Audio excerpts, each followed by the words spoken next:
प्रांत के यशस्वी मुख्यमंत्री माननीय श्री नीतीश कुमार जी,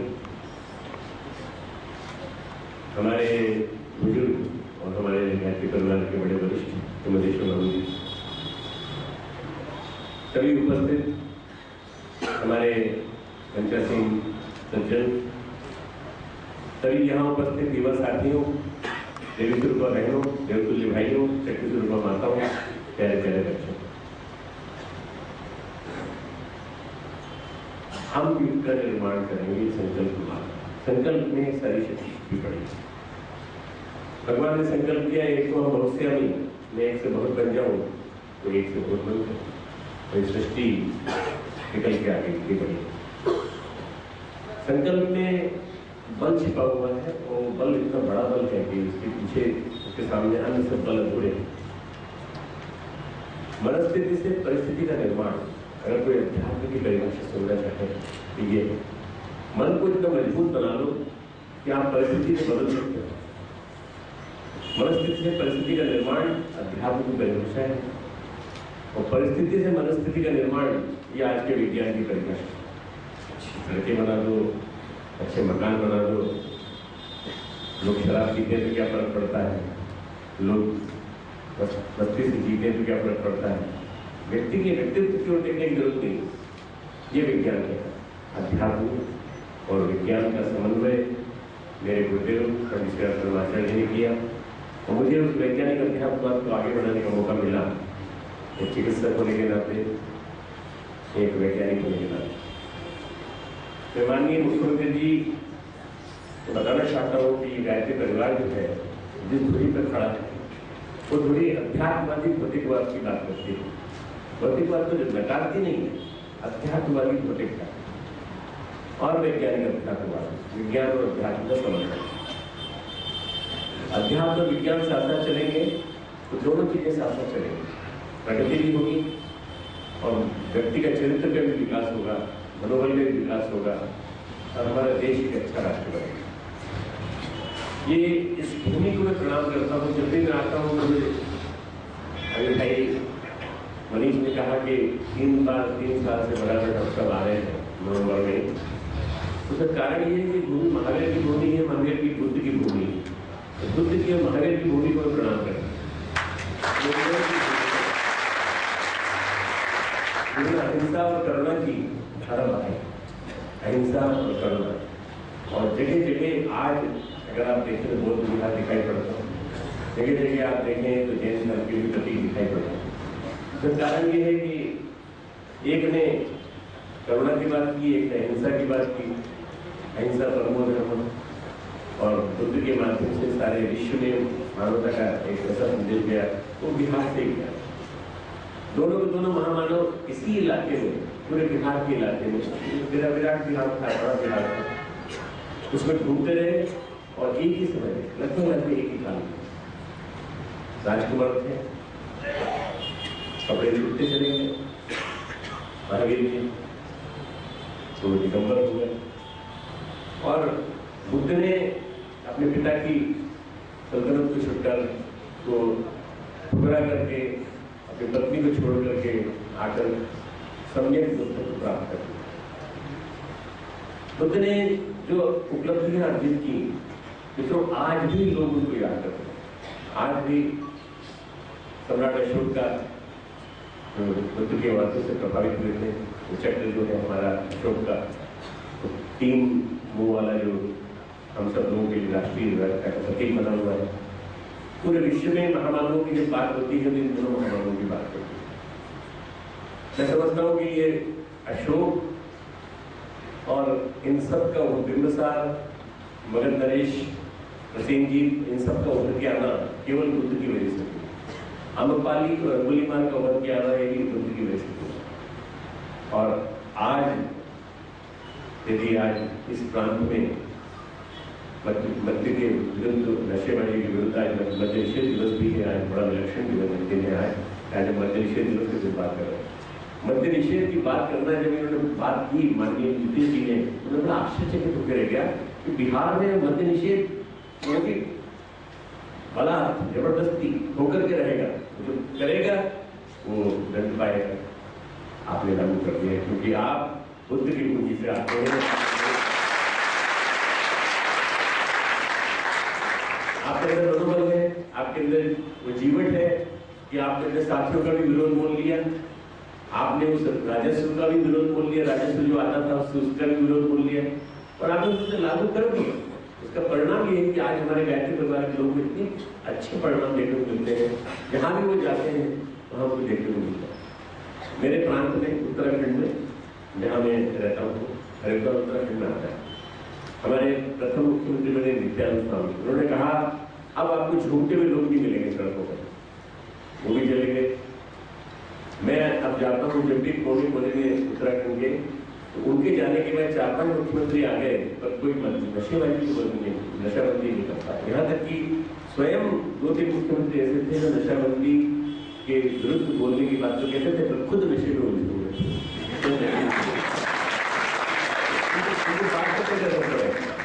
उनका सारा का सारा मंत्रालय पूरा पीता था। मतलब लगभग आप समझ सकते हैं कि पहाड़ पूरा के पूरा शराब में डूबा हुआ। हमारे पहाड़ में एक समस्या और है कि वहाँ का हर गांव का निकला हुआ व्यक्ति जो है सैनिक है। अब हर सैनिक तो शराब नहीं पीता रिटायर होने के बाद, या हर आर्मी ऑफिसर, और शराब उसको मिलती है कंपल्सरी को, और जो मिलती है वो बिक जाती है तो फिर उसके माध्यम से लोग झूठते हैं। मैंने एक बहुत बड़ा सेंटर बनाया है हिमालय में, लगभग 8,500 फीट की ऊंचाई पर, पिथौरागढ़ जिले में, बिल्कुल चाइना और तिब्बत की बॉर्डर पर, नेपाल की बॉर्डर पर, चाइना और नेपाल की बॉर्डर, इधर भारत की बॉर्डर। बहुत अच्छा सा केंद्र है, मैं साधना कराता हूँ, वहाँ तक मेरा जाना होता है। 25 बार जा चुका हूँ निर्माण के लिए, मार्गदर्शन देने के लिए। मैं साधना के केंद्र बनाए, 100 लोगों के केंद्र, तो 4000 से ज़्यादा महिलाएं वहाँ गलीचा बनाती हैं, और वहाँ के जो गलीचे बड़े फेमस है, प्रसिद्ध। तो वो जो हमने स्व उद्यमिता का काम चालू करवाया, और हमने नशाबंदी से लेकर आने सब क्रांतियों का काम चालू कराया, उस काम में जाते समय हमको बड़ी दिक्कत होती है, क्योंकि जाते समय तो सारे झूमते हुए लोग मतलब बिना पूरे प्रांत में नशाबंदी लागू किए जबरदस्ती कुछ नहीं हो जाता। नीतीश कुमार जी को आना पड़ेगा, उन्हें संदेश देना पड़ेगा। इलेक्शन है, अगले साल इलेक्शन है शुरू में, तो उनको आपको बताना पड़ेगा कि वास्तव में अगर आपने नशाबंदी नहीं की तो आपको उत्तराखंड का वैभव समाप्त करेगा, वास्तव समाप्त करेगा। अरे बद्रीनाथ, केदारनाथ, यमुनोत्री, गंगोत्री और उसके अलावा इतने सारे देवियों के मंदिर, सब कुछ वहाँ पर है, वहाँ सारा वैभव है, सब कुछ है। इसके बावजूद भी वहाँ पर अभी तक नशाबंदी लागू नहीं हो पाई। हमने गायत्री परिवार में प्रयास किया, तो हम लोगों ने लगभग 4-5 जिलों में सफलता पाई नशाबंदी के मामले में। और इसके अलावा बलि रोकने में हमको 99% सफलता मिली, 1% में सफलता नहीं मिली है। बाकी हमने ऐसे भगवान से जो बराबर 400-500 भैंसों की बलि लेते थे, उन सबको रुकवा दिया। हमने प्रयास किया तो बलि रुक गई। बहुत सारा रक्त बहता था, बहुत सारा एक वातावरण का जो ऑरा है, आभा मंडल है, वो गड़बड़ा जाता था। ये परिवर्तन किया जा सकता है। हिमालय की छाया में, हिमालय की वादी में स्थित उत्तराखंड में गजब की ब्यूटी, गजब की सुंदरता है।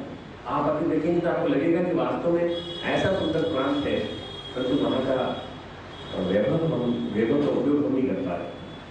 वहाँ से खुद उपार्जित जो स्व उपार्जित संपदा है उसको हम उपयोग नहीं कर पा रहे। उसका कारण केवल ये है कि हमें गवर्नेंस की मिली। बिहार का उभर के आना पूरे राष्ट्रीय पटल पर, उसका कारण ये कि गवर्नेंस मिली, और गवर्नेंस लगातार आपने जो सफलता प्राप्त की नीतीश जी, मैं आपका कायल हूँ, मैं आपको मानता हूँ। तो मुझे नहीं कि आज आप आए हैं और मैं आया हूँ, अपन जो आप दोनों साथ साथ बैठे इसलिए नहीं, बल्कि मैं आपके क्रियाकलापों से पूरी तरह से परिचित हूँ, और मैं जानता हूँ ऐसा ये प्रतिभा के कारण है कि आपकी प्रतिभा ने ही इसको प्रेरित किया। प्रतिभा जो होती है, टैलेंट, वो भगवान की सबसे बड़ी देन है। भगवान का सबसे बड़ा अनुदान वरदान अगर कोई है तो प्रतिभा है। ऐसा कहते हैं ऋषि मुनि, कहते हैं कि हम भगवान की कोई विभूति तो नहीं दिखा सकते, हम प्रतिभा दिखा सकते हैं। इसके अंदर प्रतिभा चमकती, इस लड़के के अंदर प्रतिभा चमकती। क्या क्या है प्रतिभा की? चार गुण, प्रतिभा की चार तरह से आती है। पहला, बिल्डिंग द कैपेसिटी, क्षमता का विकास। अपनी क्षमता का विकास करो। पहला, आपके पास समय है, आप समय गंवाते हो, समय मत दो, क्षमता का विकास करो, टाइम मैनेजमेंट करो, कैपेसिटी बिल्ड करो।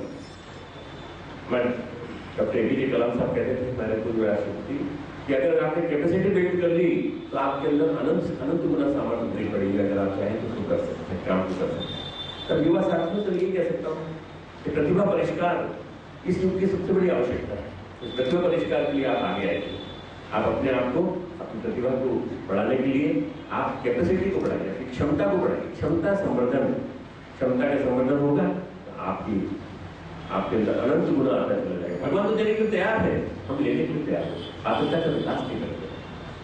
दूसरा जो है वो है रिफाइनमेंट ऑफ पर्सनैलिटी, व्यक्तित्व का परिष्कार। आप अपने व्यक्तित्व को परिष्कृत करिए। क्यों ऐसे गए गुजरे से रहते हैं? व्यक्तित्व को परिष्कृत करिए, व्यक्तित्व व्यवस्थित कीजिए, और व्यक्तित्व जब आपका परिष्कृत हो जाएगा तो आपकी रिफाइनमेंट ऑफ पर्सनैलिटी के माध्यम से आप अच्छे आपने देखा नहीं कि शहर के आसपास पक्षियाँ होती है, और जहाँ जहाँ अच्छाइयाँ होती हैं, जहाँ जहाँ अच्छाइयाँ होती हैं, अपने आप लोग चले जाते हैं। ऐसे जब आपके अंदर गुण होंगे तो रिफाइनमेंट ऑफ पर्सनैलिटी के माध्यम से आप अपने आप स्वयं अपने पैरों पर खड़े होने योग्य बन सकेंगे। Refinement of personality. तीसरा है व्यवस्था बुद्धि का विकास, managerial capability, development of managerial capability. व्यवस्था बुद्धि आपकी विकसित होगी, आपने अपने आप को विकसित कर लिया तो आप देखिए देखते देखते परिवर्तन हो जाएगा। ये जो बिहार का विकास हुआ है, मैं इसके पीछे इस प्रतिभा की व्यवस्था बुद्धि का विकास मानना बड़ा बिखरा हुआ सेटअप मिला था इनको, बहुत ही ज्यादा व्यवस्थित सेटअप मिला था। और उस अव्यवस्थित मैं आ चुका हूँ 4, 5 बार 6 बार आ चुका हूँ बिहार से। मैंने वो देखा है सेटअप। मैं 93 में अश्वमेध में आया था, उसके पहले भी आया था, 92 में भी आया था। मैंने कॉलेजेस में लेक्चर भी दिए, वही कॉलेज दिया है, अलग अलग स्थानों पर भी युवाओं से मिला हूँ, सबसे मिला हूँ। तो आज उनके अंदर अगर चेहरे पर आशा की किरण दिखाई पड़ती है तो केवल इसी वजह से कि एक व्यवस्थित व्यक्ति ने व्यवस्था बुद्धि का विकास करते हुए अपने माध्यम से इस संदेश को दिया है कि आप भी अपने अंदर अगर व्यवस्था बुद्धि डेवलप करेंगे, मैनेजमेंट कैपेबिलिटी डेवलप करेंगे तो आप भी इसको अचीव कर सकते हैं। आप में से हर व्यक्ति अगर एक थोड़ा सा नीतीश कुमार बन जाए, बिहार को कोई आगे बढ़ने से कोई नहीं सकता। मैं तो कहता हूँ, मैं अमेरिका गया, USA गया, वहां पर मैंने जहां जहां मैंने लेक्चर दिए, बड़े बड़े लेक्चर दिए, वाशिंगटन में दिए, सब जगह दिए, तो वहां पर मैंने जब पूछा कि आप में से कौन कौन कहाँ से हैं, तो जो प्रतिभाशाली लोग जो मेरे क्वेश्चन का जवाब दे रहे थे, उन क्वेश्चन का जवाब देने वाले लोगों में से जो उठ के खड़े हुए, उनसे मैंने पूछा कि आप बताइए आप कहाँ के, आप कहाँ के, आप 85% लोग बिहार के।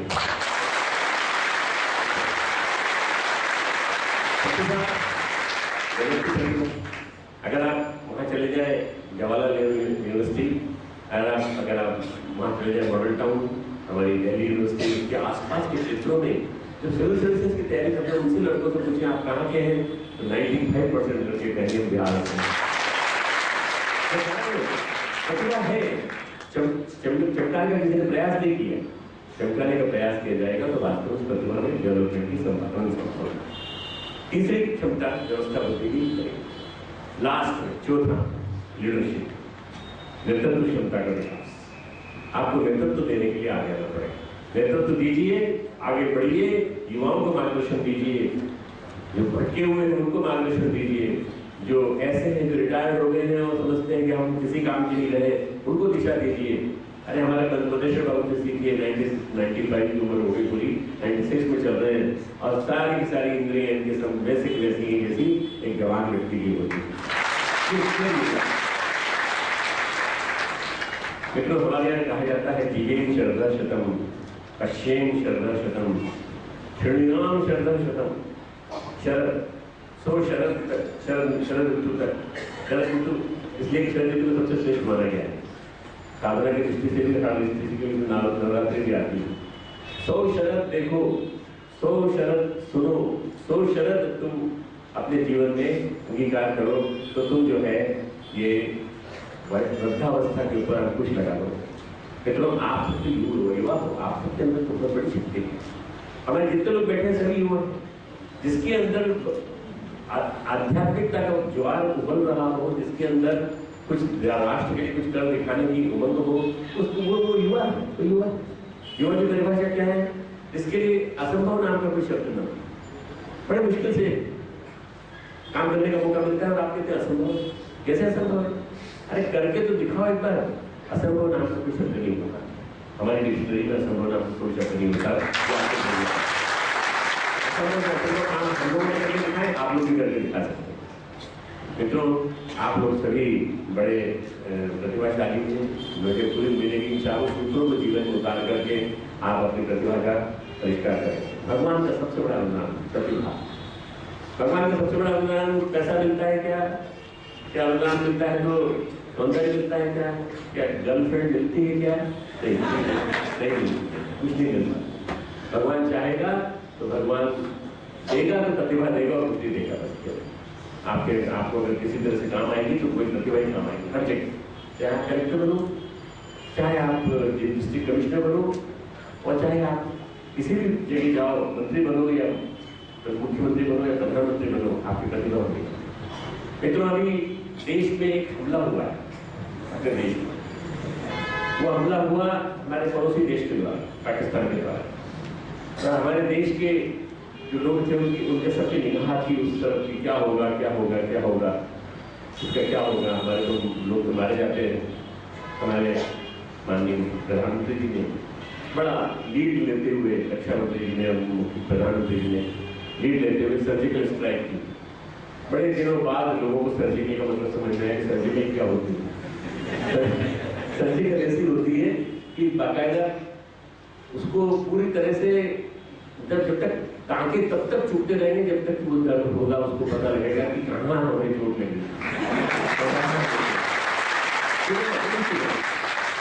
अंदर घुस के मारा, अभी नहीं मारा, 3 दिन पहले फिर मारा और वापस मारा। इसलिए आते हो हमारे देश में क्यों आते हो तुम? अरे आते हो तो आओ, हमने मना कब किया? आओ हमारे यहाँ के गुरुद्वारों को दर्शन करो, हमारे यहाँ के मंदिरों को दर्शन करो, मस्जिदों में तुम नमाज पढ़ो, मेरे कोई दिक्कत नहीं। तो तुम तो हमें मारने आते हो, हमें मारने आते हो, 4 चाटी खा के चले जाते। ऐसे मुल्क हमने कहीं नहीं देखे 4 चाटी खा के चले जाते।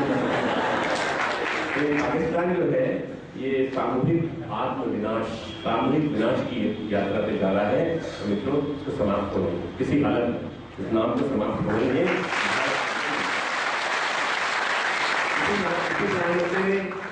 नोटबंदी कर दी, रातों रात 500,000 के नोट का बस्ती कर दी। अभी आज 26 तारीख को आपसे बात कर रहा हूँ। परसों रात को 500 रुपये का और 1000 रुपये का नोट, 1000 रुपये का नोट अस्तित्व नहीं रहा। तो किसी को कष्ट है क्या? किसी को दुख है क्या? हाँ, उन लोगों को दुख है जिन लोगों ने भ्रष्टाचार की कमाई इकट्ठी करके। हमारे मुख्यमंत्री को दुख नहीं,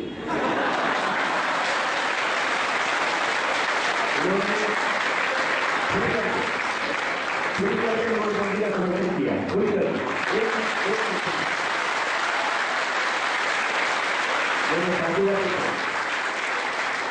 धन्यवाद देता हूँ मेरे माननीय प्रधानमंत्री की तरफ से, जो मेरे अच्छे मित्र हैं उनकी तरफ से धन्यवाद देता हूँ माननीय नीतीश जी को कि आपने खुल का समर्थन किया। बाकी सब प्रांत के मुख्यमंत्री भाजपा के छोड़